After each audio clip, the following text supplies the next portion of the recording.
بسم الله الرحمن الرحيم waxaan bilaabaynaa barnaamijkeeni sida caadiga ah caadi ahaan markasta oo program bilaabayso ama hawl ka hadlayso waa inay ka bilaabato from general to specific wax kasta waa inaad si guud u bilowdo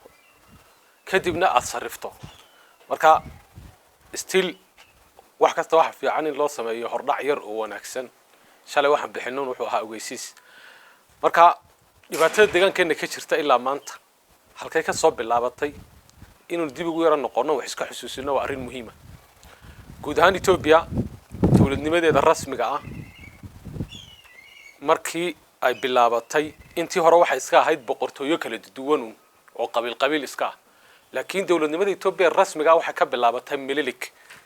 waxa si adkeeyay oo dhidibada u siyaasay boqorkii la oran jiray Haile Selassie dawladnimada casriga ee Ethiopia ee adduunka kula qabsatay ee sida fiican la isu gumaystay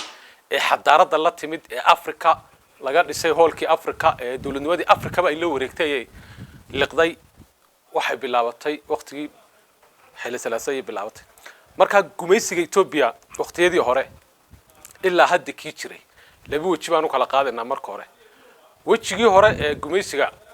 wuxuu ku bilowday kii adduunku ku bilowdo oo casriga ahayn ee ahaa in dadka lagu shaqaysto dhulkana in dawladdu leedahay marka xilliga gumaysiga noocaas ah jiray mid inaga kaliya tagooni inagu ama ahayn Ethiopia dhan buu ka jiray dadka waa lagu shaqaysanayay dhulka dawladda iska lahayd dadku beeraha way falayeen wixii khayraadana dawladdu u baqaadanaysay dadku waxun bay cunayeen bas wax kala marta tasarrufaad kala ma lahayn Haile Selassie markuu yimid lafteedii sidii uu sii socotay wax micno saas muuna ka bedelin kadib gumaysiga casriga wuxuu bilaabay laga soo bilaabo waqtigii socialismka ee halka lagu soo afjaray boqortooyadii Ethiopia wixii la oran jiray dargigii waxyaabo uu qabtay waxa kamid ah inuu soo afjaray boqortooyadii Ethiopia kadib gumaysiga casriga ah ee la isku maysanayay ee markaa balaadhay wuxuu bilowday waqtigii dargigii inaga markaa muddooyinka inta leeg marka la isku wada dardaro xukunkii ugu dheeraa Ethiopia soo mara wuxuu ahaa kii boqor Haile Selassie Menelik laftiisu in badan buu haystay waqti yar waxa jira u dhaxeeyay Menelik iyo boqor Haile Selassie oo Lijo Ilyas iyo Sawdito ay yara joogeen meesha marka ilaa waqtiga ka soo bilow waqtigii gumaysigu wuxuu maayno soo maray kan imka EPRDF marka la isku dardaro waxa noqonaysaa 120 sano ilaa waqtiga gumaysigu wuxuu wuxuuna soo maray kan imka ugu dambeeyay waxa ee casriga ayna kala qaybiyay marka ujeedadeedu waxa weeye hadda inaan dareeno ilaa waqtiga dadkeenu wax jaanis ay heleen ma jiro waxna qabsoomay ma jiro waxaanu arkaynaa wuxuu ahaa askari iyo ural marka xaqan u soo kacda galbeedka waxa ku daba maraya wuxuu ahaa askari gaari urala hubki iyo gaari kale oo daba socdo oo kiisaadka u waday ah oo askarigu wixii ku dagaalami lahaa wax kale oo xagga Ethiopia dhinaca inooga imanayay ma jirin rasaas askari iyo qori buu ahaan leenugu laayo waxa jiray marka waqtiyadii hore waxaan kaga badbaadi jirnay dadkeena baadiyaha muna saameyn jirin gumaysiga iyo dibkiisu dadkeena baadiyaha in mar inta ceelka loogu tago xoolaha laga dhaco oo wax noocaas lagu sameeyo mooyaane waaba kii la oran jiray waa soo gaadhnay iyadoo la leeyahay xawashi oo ma uraalun bad saaraan laakiin markii dambe baadiyaha la isugu tagay ee gumaysigu casriga oo sii noqday aan sii baabaanay ee dhaqankeeni iyo diinteeni wax walba uu baabacay waa intii Malazana uu xukunka qabtay weeyaan waqtiga dhaqanka la inaga weeraray diinta la inaga weeraray dadnimadeeni la weeraray nidaamkii inoo soo dhisnaa inuu ku soo rafaadayna ee dhaqankeena iyo xishoodka iyo iskaraamaynta iyo dhiigga islaamku inuu xaraan yahay wixii oo dhan waqtiga la inaga burburiyay astaamihii aan ku noolayn dhaqankeena oo dhan marka la burburiyay waqtigii uu xaamil zanaawi nidaamkii noocaas ahaa haddaan dib u soo noqono marka doonayso dhibaato inaad furto dhibaatada hadii intaad hoosta ka bilowdo aad korka u geyso Ethiopia dhex dhigto xal ma gaari karo boqor riyaal imka hadaad isku siiso 10 nin ninka 10 riyaal leeyahay waxa loo baahan yahay in loo sarrifo waa israaci marka dambe adun ba kugu soo noqon hadana maadaama adi ka heleen markii sarrif waayaan adun ba ku yiman marka dhibka in la sarrifaa loo baahan yahay dhibkii noocaas ah marka ujeedada aan uga socdo waxa weeyaan maxaan dhaxalnay mawduucuna wuxuu noqonayaa maxaan dhaxalnay oo muddada intaa leeg maxaan soo dhaxalnay deegaankani muxuu dhaxlay waa inaan isweydiino marka maxaa ina hor yaalla waqtigan xaadirka maxaa inoo qabsoomay mawduucan wuxuu ku saabsanaanayaa markaa saddexdaa qodob marka guud ahaan isbeddelkan hadda jira ee yimid waqtigan Dr. Abiy uu hor socday markii ugu horeysay isbeddel inaga inoo yimid oo Soomaali ahaan inoogu tala galay ma ahayn qowmiyad baa xaqeedii raadsanaysay qowmiyadda xaqeedii raadsanaysay tusaale ahaan hadda libaaxu marka uu wax dilo markuu libaaxu wax dilayo uu gaajaysan yahay cidda uu wax dilayo waa lafiisa isaga raba laakiin libaaxu markuu wax dilo waxa ka faa'iideysanaya wixii uu dilay tukihii haadkii dacwadii kuwaas ayaguna ka gaajo baxaya marka isbeddelkan qowmiyadda Oromada oo iyaduna la soo gumaysanayay oo ilaa intii Tigreegu yimid iyaguna gumaysiga sidii ugu jiray ayaa kacay dadkoodii ileedka ahay wax garadka haba isu tagay waxay garteen waxaan inayna ku jiri karin waayo cilmina loogama badna tirana loogama badna wadankiina iyaga ugu badan isbeddelku marka nooca ku yimid ayaan maanta dhaxalnay isbeddelkan maxaan ka dhaxalnay miyo marka inoo qaato waxaan ka dhaxalnay oo kaliya taa waa nabadgelyadii markaan dhaxalnay oo dhibkeennii inuu furfurmo yaa loo baahan yahay marka hadda ayuu tashi fara badan in la jooga maxay ka bilaamaysaa marka nabadgelyo aan helno laakiin maxaynu dhaxalnay oo nidaamkii nagu horeeyay inuu ka dhaxalno meesha inoo yaala waxa dhaxashay waxa weeyaan wadan burburay dad la laayay dad qaxay dad dhaqankoodii iyo diintoodii iyo astaamahoodii oo dhan ay meesha ka baxeen dad la isku diray muddo 26 sano marka 22 sano oo ma la soo joogay lagu daro ilaa 5tii uu joogay Xayla Maryam intaas oo dhan marka la isku daro dadkaaga maalin walba shir baa loo qabanayay shirkaas wuxuu ahaa mid lagu kala qaybinayo mid la leeyahay hebel soo dil hebel ka argoosta hebel oo la kala qaybinayo dhulkoodii iyo xuduudoodii mid la leeyahay oo la faday nabad keento xuquuqbad hel lahaydeen horumar balaydin waxayn lahaa oo xujo marka waxaan dhaxalnay waxa weeyaan nidaamkii noocaas ahaa ee dadka saa u kala qaybinayay waxaad ka faa'iido kaliya dhibaatadaasi maxay ahayd adigu waxaad dhaxashay oo meesha ku yaala dad weligood aan la tiro koobin wadan weligood baan la dhexgelin dhibaatada kale in haysata waxa weeyaan dadku dhib uu soo dhacay dhibka laakiin waa la kala badsaday dhibku meelu u badnaa meelihii dhibku u badnaa laga qaxay dadkii ka cararay wax loo sameeyay ma jiro wadankan marka wuxuu u baahnaa in loo sameeyo Marshall Plan waayo waxa dhaxashay wadan dad aan waxba soo baranin dadku marka wax soo baranayeen adigu wax maadan baran adigu waad qaxday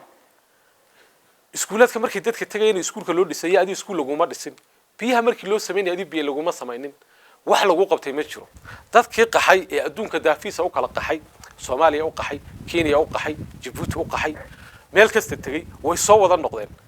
dadkii noocaas ay yimid degmooyinkoodii iyo dhulkoodii oo burbursan bay yimaadeen ma waxay mudan yihiin in dib loo fuulo iyagii mise in wax loo taro ana waxay la tahay muhiimaddu waxay ahayd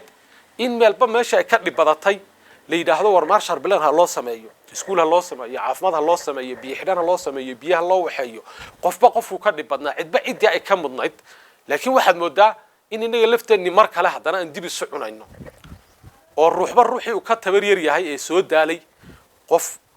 hadda simple example hadaan soo qaato markaan xaqiiqada ka hadalno aynaan isdhaga marinaynin Soomaalidu kolba dhinac bay u geedi gasha oo laf waxa bixiyay alaalkii Soomaalida u baahan waxba ma hayno afkeeni ma hayno dhaqankeeni ma hayno xabashibaas oo laf marka inta xanaaqday qoriga qaadatay bay baxday markay baxday oo laf dartaaba loo dilay annagana iyaga dirteed bana loo dilay wadankan oo dhan waxa la gaaray heer la yiraahdo ilaaha wax kale ina qabanina naga keen way yimaadeen maanta nabad bay ku joogan laakiin arintan jecelahay iyadana inaan iyar ku yar dheeraado inta qodobada kale aan u gelin waxa weeyaan qorshaha Itoobiya marka dib u eegto waxaad moodaa deegaankan inuu jiro qorshe mar walba artificial oo nabadgelyo darro lagaga abuurayo deegaanka sababta loo abuurayo maxay tahay haddaan dib isu weydiino it is clear waa wax la garan karo waqtigan casriga ah iyo xilligii mililik iyo xilli salaasi isku mid ma aha xilliga dadka baahidoodu way iska koobnayd hadda wadankii wuu ballaadhay dadkii wuu batay baahidii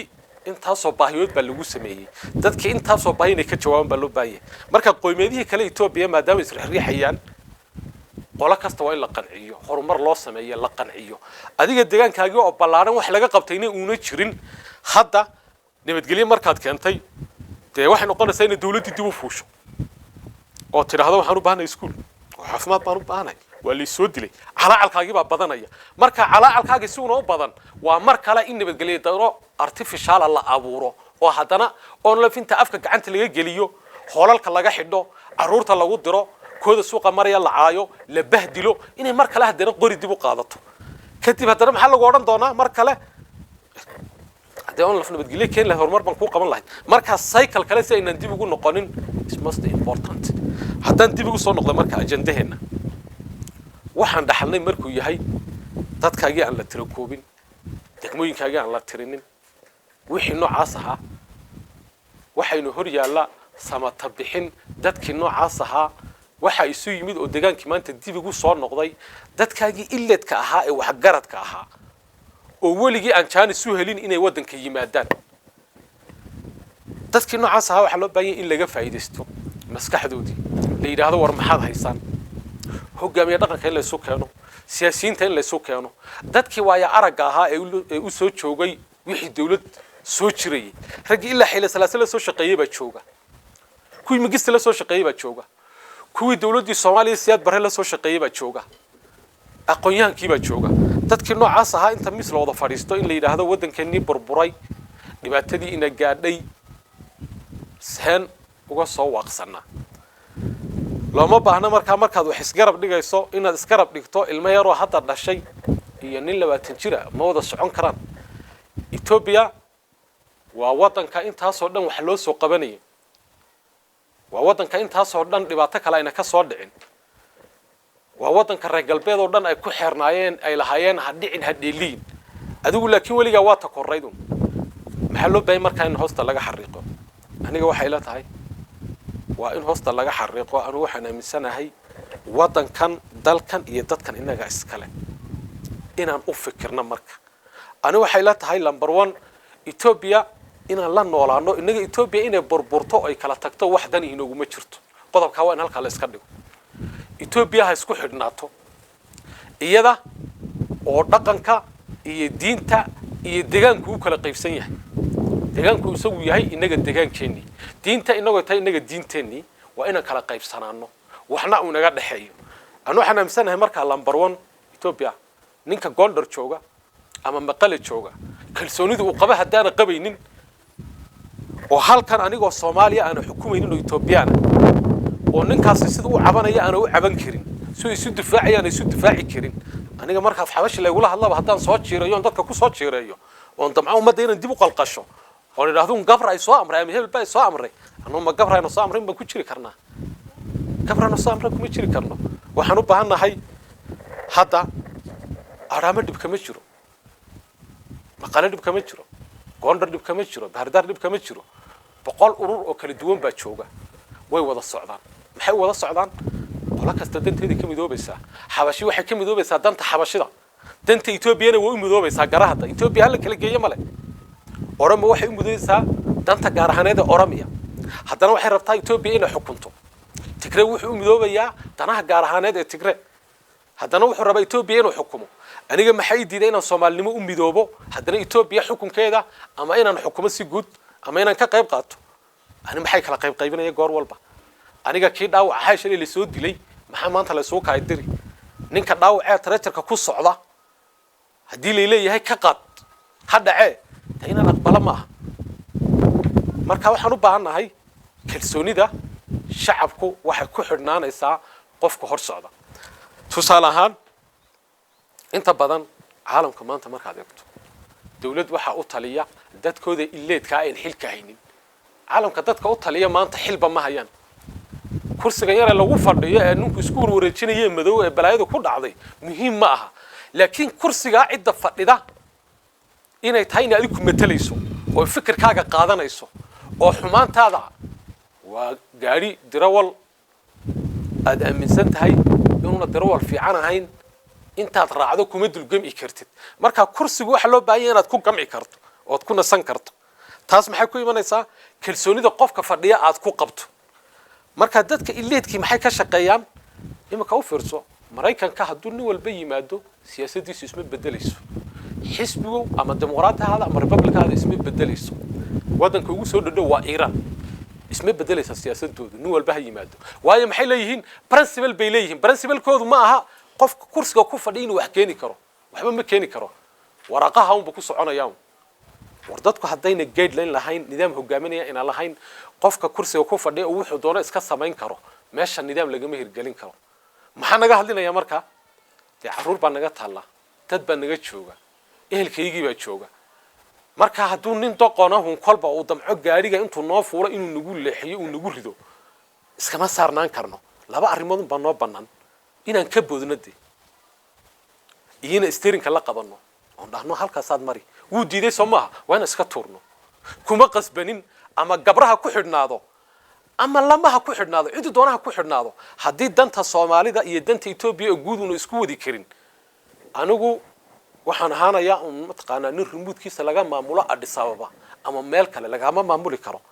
Addis Ababa waa caasimadii wadanka waa la naga wada xukumaa deegaankan waa laga xukumaa anaguna Ethiopian baan nahay waanu hogaansanahay laakiin dana gooni ah jira xuduud baa la kala leeyahay xuduudeedu waa in anaga gooni noo ahaato Ethiopia hadday wax wada qaybsanayso wixii la wada qaybsanayo waa loo dhan yahay diintu haddaba ka aragtay xabashi wadooyinku u xiran yahay maanta meelaan soo marnaan weyne dib ma leh ha u xidhnaado iyagana maalintooda laakiin ana maalinteeda waa inuu u xidhnaado ilmahayga waa in anigu aan tarbiyadeysan karo oo ku tarbiyadeysan karo dhaqankayga islaamka diinteeda waa inaan ballaarin karo dhaqankayga waa inaan ballaarin karo marka ahmiyaddu waxa weeyaan koow qofka mas'uulka ah ee kursiga ku fadhiya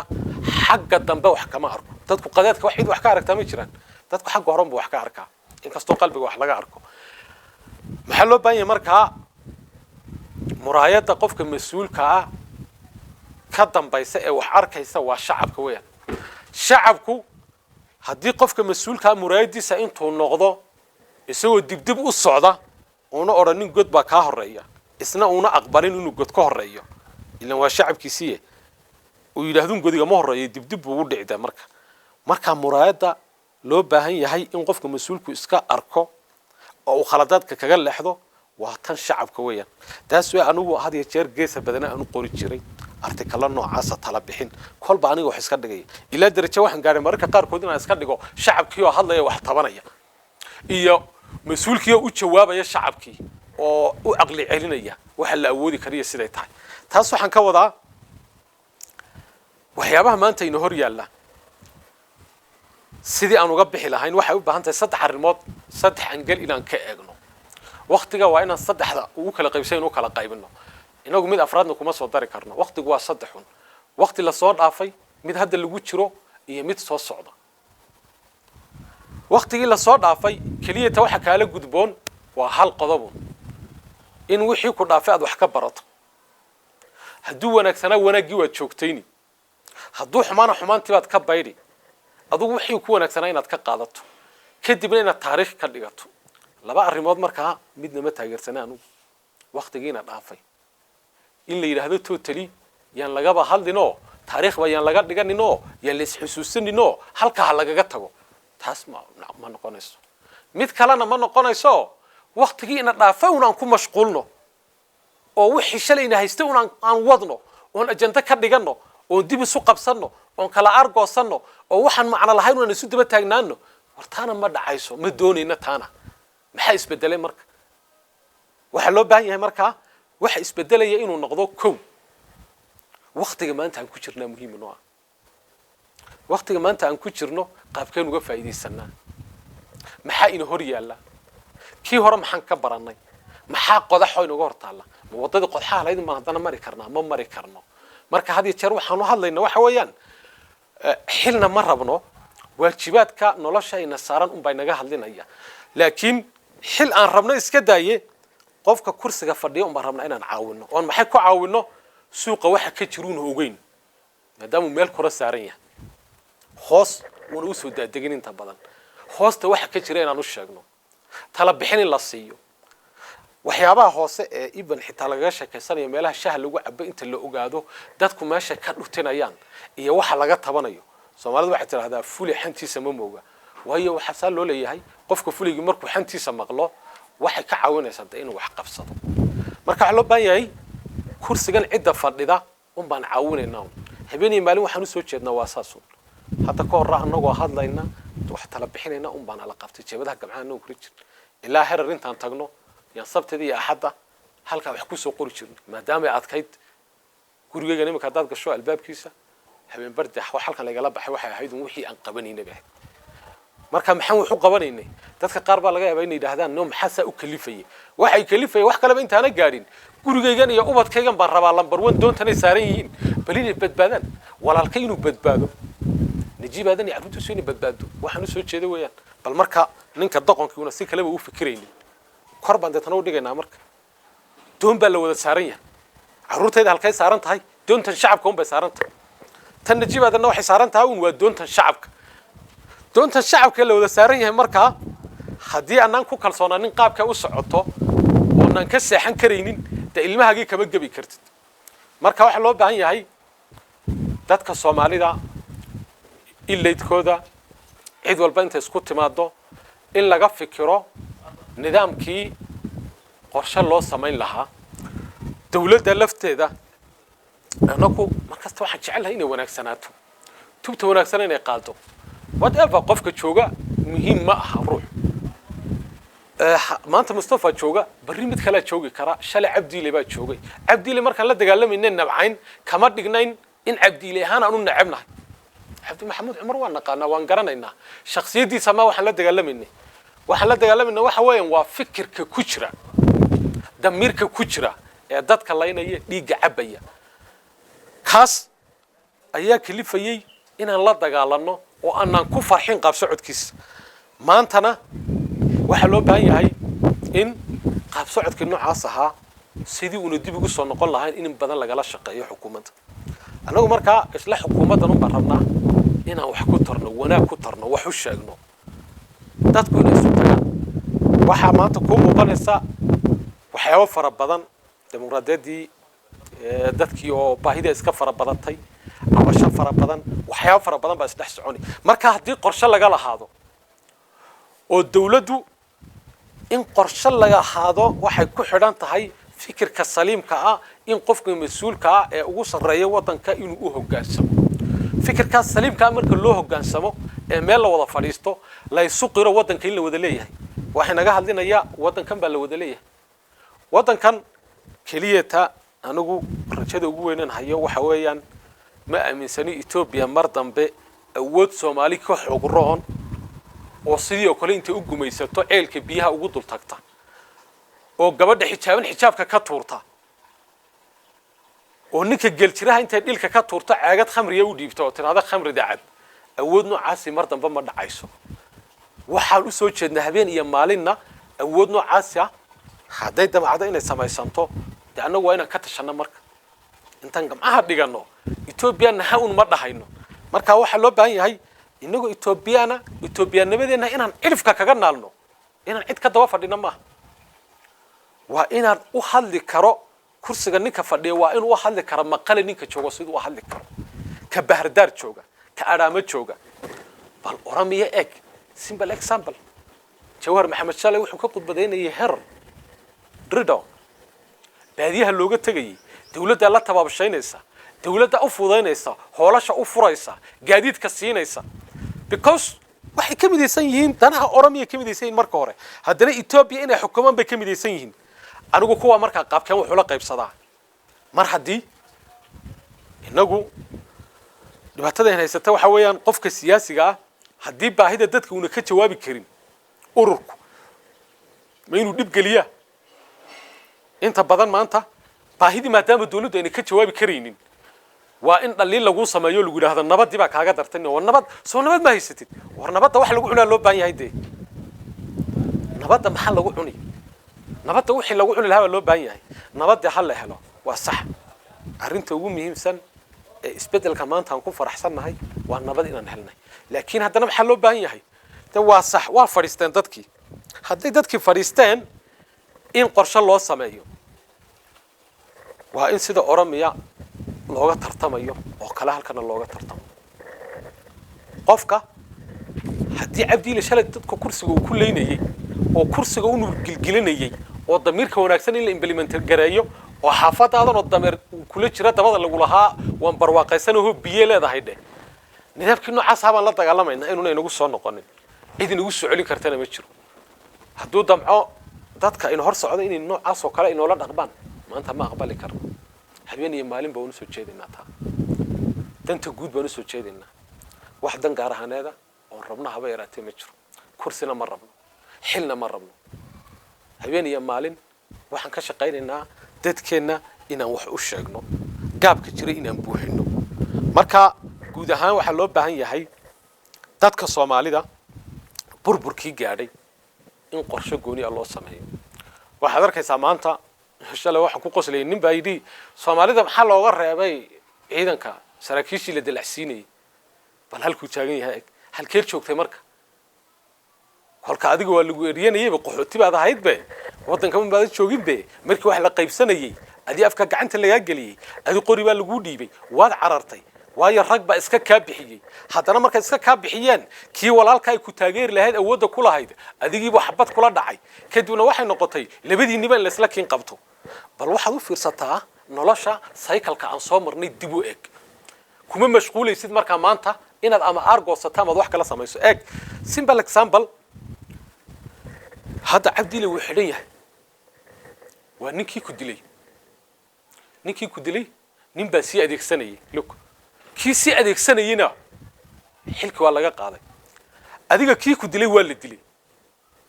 كي كحري دي بالله حري كي كدعي ولا حري كي كعي ولا سي عي قف والبا انتي سايكل كيساس وقول نقضي لبنين هدي أديك walaalka wiilkaaga dilo look walaalka hada wiilkaagii buu dilay adii maxaa kula gudboon at least bal isaga wiilkiisu ha u haro oo ha wada joogan oo isagu nolol ha u sameeyo wiilkiis adigu ina disha ma waxaan ka wada abdi ila wiina dilay Soomaa waa la xiray isagii waxba ku mashquulimayna markaa taa أروتي سنة ولا تحقلي لوك أروتي سمحوا كويش السجل لفتي سوى على نجوم صادرة هدي نجح لجوم صادورة إن نجح قريته إيه نك كوجو صادورة قريته وحكم يهمسن نك كوجو صادورة إن قريته لكن هدي نجح هنا عاد قاضي نك كوجو صادورة إن عاد سكدي سمعنا ما سمعناش لكن نجح هنا قاض مركا waxaan ka wada mar walba waxa ku soo maray inaad wax ka barato cycle-ka dadkii marka la isku wada diray ee noocaas aha waxa loo baahnaa inay ka bilaabato wacyigelin dadkii in la walaalayo dhibaatadii wadanka ka dhacaysay waxa geysanaya waxa waa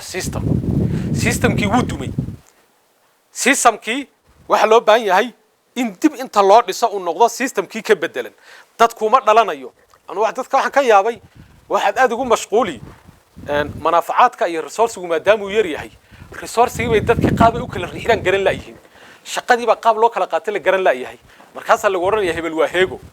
هبل وام حي هبل وام حي هبل عبدي اللي بيقول شقيني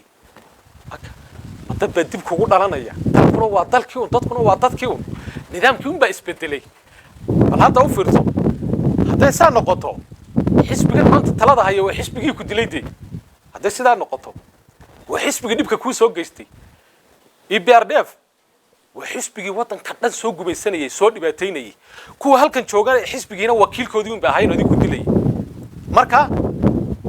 دالكوا دات كون مجعون ومجعون وحلو بهاي هجامين تونس بدشوا قفك شقالها أظن بكو دبص عني أسكرجو ما أنت هو أسكرجي عبد إلى ليني لكن ما أنت مصطفى إلى علينا يا محو إلى علينا يا isagu wuxuu eeganaya aan kursigan iyo systemkan laakiin hadii la yiraahdo aga ma askari noo noqonaya war ma qoriba waxa system ma aha dawlad walba waxa isbedelan waa nidaamka hogaaminta laakiin askariguna waa askarigi qoriguna waa qorigi dadkuna waa dadkii dhulkuna waa dhulkii taas kolka waxa loo baahan yahay war waxan yar ee la iskala qaybinayo ee maxay baa heega iyo waa maxay baa kan iyo qofkii dambi weyn galay sharci baa jira qawaaniin baa jirta oo qabanaysa ayar maxkamadda la horgeeyo kadib markuu isa saxo oo wixii ka noqdo isagana hal la soo daayo anigu waxaan aaminsanahay ma cabdi ilaa haduu isa saxay in caruurtiisa loo soo daayo waayo caruurtiisu xaq baa u leedahay in la noolaadaan sababto aan saawlahay waxa weeye ta anagu cabdi ilaa isaga ahaantiisa ma rabno inuu dib gaadho fikirkii ku jira oo dadka ku dhibaateynaya waxaan diidanahay fikirkii noocaas ahaa laba qaybood bay dadku ahayd qaad niman Tigreega u daba taagnaayo oo qalbigay ka aamineen kursiga ayay ku doonayeen qaarna kuwan kursiga ku fadhiya ayaa hawl gelinayo khayraadkii iyo manaafacaadkii iyo wixii nafta bil aadmigu jeclaysanayay baa ku xidhmay kolka kuwaasi waxa u baahan yihiin nolol loo sameeyo qofku shalay Facebook markii qof kala lahaa islaan sadoha cay ee mushaarkeedu ku qaadanayay ma waxaad u malan qalbigeenu ka doonay inuu qof caayo never mushaarkeedu baahin baa ku kalifaysay adigu maanta markaa haddaad mushaarkiina siiso oo tiraahdo war salaadaadana tuko dhaqankaaga iyo diintaadana ilaasho waa waxaan u baahanahay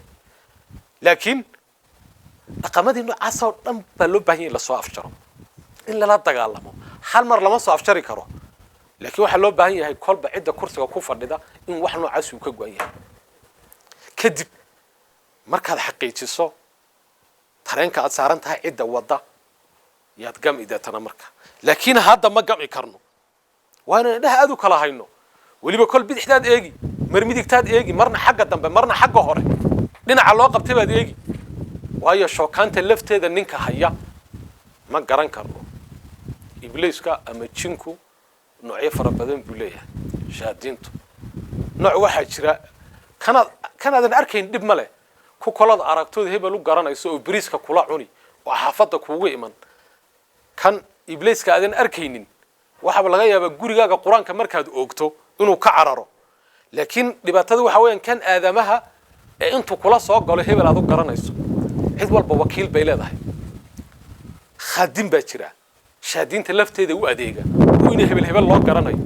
kaasoo kale markuu kula fadhiyo qof kasta oo mas'uula maanta waxa garab fadhiya qof noocaas garab fadhiya oo karkarka weydaarinaya oo shaydaana oo kii shalayna meesha fadhiya una maantana wuu fadhiya haddana dhegtan buu wuxuu saaraya markaan arko ninka tareenka wada ninkii dhegta wuxuu saaraya inuu ninkii yahay oo waa khatar de ma gami karo waa inaan ka meesha ka durkiyo marka hore oo marka adiga mahad ama cid kale ay fadhiisato oo nidhaahdo mahad baa garab fadhiya ninkii kabtanka Soomaaliya bas gami kara waan iska reedo koolaya marka haddii dadku imika wax walba markuu isu tago imika bangiga haddaad tagta lacagta taalla ee faraha badan waa sunuud bay ka kooban tahay bangigu markaad imika lacag u diranayso oo qof kale u dirayo muxuu ka qaadayaa sunuud yar buu ka qaadayaa cents maskaxdaada waxa ku soo dhacay sorani warni oo dadkan dhan ee shaqaynaya noocana waxan kala wada waxan yar baa wax u taray laakiin de wax walba marka la isku dardaro buu noqonayaa wax weyn aadamaha laftiisa wax walba ilaahay tartiib buu abuuray cell buu ka bilaabmay tissue organ system markaas uu noqonayaa qof muctarif oo taagan hadaba systemkeeni maadaama uu muctarif ahayn hadda ka hor oo inagu la isku keendirayay inagu la kala qaybinayay dawladdiina haysatay wixii ay noo qabatay laftiisu wuxuu ahaa EBRDF muddadii wadanka haysatay bal waxa la qabtay u fiirso waa artificial projectigu waa been waxa lagu qabtay waa wax lagu qodqotamiyo gidibka dhargigu uu dhisay ayaa 100% dhowr iyo 20 sano wixii la soo qabtay gidibka dhargigu dhaamay baa yaa ku dhaamay run misaben ar project ka wanaagsanaa oo jigjiga iyo agagaarkeeda uga manaafacaad badnaa arag maanta waka markii gidibku guray xaafad walba waka waa laga qaylaya waayo biyaha dad ba cabi jira hadda adigu cabaynin dadka qaar baa haysta gidibka inaan la cabi jirin wallahi waa la cabi aniga ana xib jiray waqti hore inta xaafadeedan ba lagu soo jiray tankarka dadana bahasheer ee mataqaana waterproof agaarka loo dhin jiray uma iskaga dari jirnay dadka kalena taalifteeda ma haystaan basaasay ku cabi jireen dharka lagu meedhin jiray guryaha lagu dhisan jiray kan cabayn laftiisu marka waxa loo baahan yahay maalin walba waxaan wadaynaa haduu ilaahay dhaahdo hal mawduuc oo ama xaaladda guud ee siyaasadda ka hadlaya ama jawiga jira ka hadlaya ama dhibaato jirta ka hadlaya taa lafteedu markaa kama dhigna annagu inaan wax duminayno mar kasta waxbaan dhisaynaa waxa wanaagsan ee maanta inoo yaala ama wixii hore ka soo gaadhnay cabdiile laftiisa waxun baa laga dhaxlay Soomaa dee guryaha buurta la degan yahay cabdiile baa dhisay haddaan dumina ka warran dhahna cabdiile waa ya at least system buu dhisay askarta uu dhisay waxyaabaha aadka ugu farxan waxa kamid ah waxaan ugu nabcan jiray marna aan ugu jeclaan jiray askarta liu booliska waqtiga cabdiile mar waxaan nabci jiray awoodda noocan qaabka loo adeegsanayo marna waxaan ku farxi jiray iyaga jiritaankooda laftooda cid baa sixi doonta nidaamka u kala amar qaataan si isugu xidhan yihiin si u kala dambeeyaan waxa soo dhan waad ku farxaysaa maxaa ku soo baxaya markaa dibku in hogaaminta ay tahay hogaaminta in dadka laga sax loo baahan yahay marka anagu waxaan leenahay dadka qaar baa laga yaabaa in ay kala garan la yihiin qofku inuu mucaarad yahay iyo inuu wadankiisa u soo jeedo anagu mucaarad ma nihin laakiin inaan wadankayga u soo jeedno xil baa naga saaran cidi suxun wax u wada inaan dhahna kada xil baa naga saaran inaan tooshka ku qabanno xil baa naga saaran inaan ka hadalno xil iyo waajibaad baa naga saaran waayo nolosha maxaan nidhi waa waajibaad nolosha qaar baa u haysta inay tahay cuno oo cabba war nolosha cuno oo cabba ma aha nolosha waa waajibaad weeyaan nolosha maxay ka bilaamaysaa inaad ilaahay garato adduunka laftiisa waxa lagu keenay inaad ilaahay caabudo marka noloshu waa waajibaad la isu sheegayo la shaacinayo cuno oo cabba ma aha anagu cuno oo cabba kuma geli karna de kuma qancayno anagu waxa ku qancaynaa damiirka oranaya xabada furunka ah ee haysato adiga walaalka kala goosta hadduu damco walaalka xabada furunka inuu kugu dilo oo wariga qabo si xabada furunka halka iskaga dil lahaydeen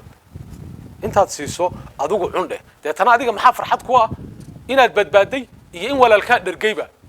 kadib isaga laftiisa yaxixi doona maalinta dambe laakiin haddii xabada furunka la isku dilo labadiiniba wada dhimateen waxa ma soo kordhinin marka waxa loo baahan yahay aqliga iyo aqoontu in dadka ay kala wado aqoonta rasmiga ah ee rabo dadka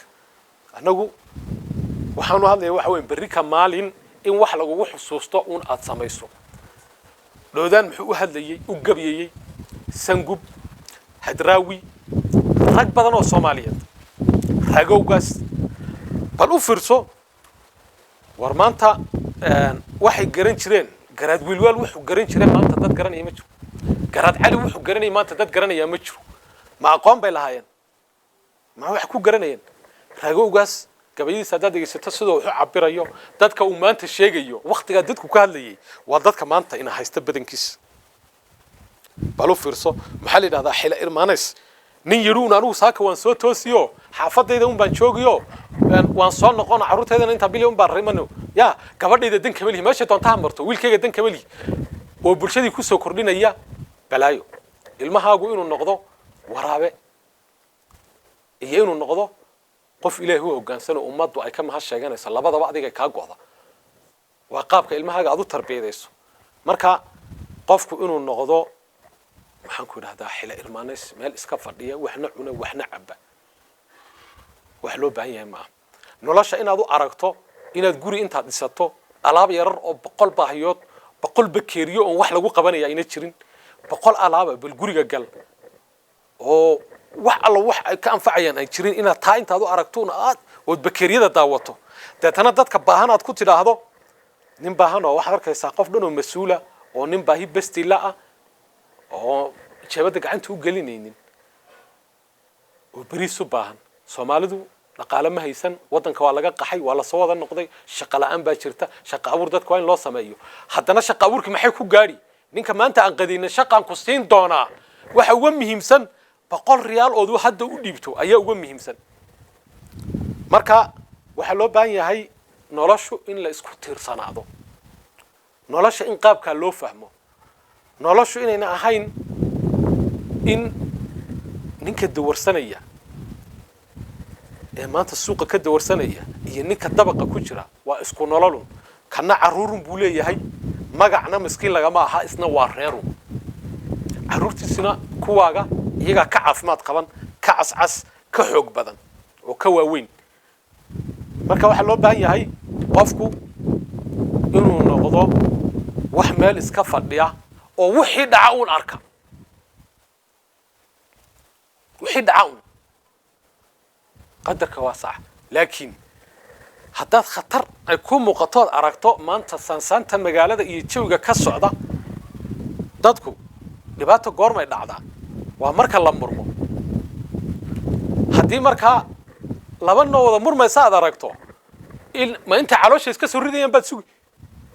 maanta waxaa lagu odhan ma taqaanaa laba qabiil baa is hor fadhida dhibaataa jirta xamalaa lagu dhihi oo goormay noqoni ha islaayaan dee waaba la islaayey markaa islayntu maxay markaa labada qof markaad aragto inay murmeen oo hadalku uu ka qalqalloocday mar haddii muranka la xakamayn kari waayo muranka dagaal baa ka dhashatay marka qofka caqliga lihi waxaa loo baahan yahay muranka markuu arkaba inuu kala dhex galo uu yidhaahdo war bulukaadiya maxaa isku haysaan laakiin hadduu iska dhaafo oo adigu aad noqoto un maskaxdaadu sida desktopka in wixii laguu sheego inaad aragto haddaad aragto ilmo yaroo gurguuranaya laamida dhexdeeda waxaad aragto gaariga socdo ood iska dhaafto un ood sugto in laguu sheego lagu yidhaha war ilmahan yar waa inaad garato inuu xaafadahan meelun ka soo baxo gurguuranaya khatarna uu ku sugan yahay te waa inaad qaaddo kadibna balyaboohi laakiin haddii aad ka sugto un cid kale inay ku tiraa war ilmaha yar ka qaad laamida de caqli maaha waxaasi marka maanta baylah badan oo noocaas aad arkaysaa hadduu ilaahay yidhaha marka waxaan samaynaynaa had iyo jeer anigu waktigeyga waxaan rabaa inaan geliyo mar danta guud mar inaan iska cibaadaysano masaajidada iska galo qur-aanka iska akhrino marna inaan wax qorno dadka wax u bayaamino marna xaafadahayga inaan dhaqan karna sida nolosha caadiga ay tahay ahmiyadda marka anagu had iyo jeer aan u taaganahay waa taa maalin walba markaa mawduuc ayaan bislayn doonaa ku saabsan siyaasadda guud nolosha xaaladda jirta waaqiciga sidii looga bixi lahaa dhibkaas soo xalin lahaa markaa had iyo jeer waxaan ka wada soconaynaa inaan dadka u baahino kolba wixii jira had iyo jeerna waxaan taageeraynaa waa systemka jira cid garab socota mani systemka unba wax ku taakulaynayna marka saasaan isku ogaanaynaa ilaa kulantideena dambe aad iyo aad baad mahadsantihiin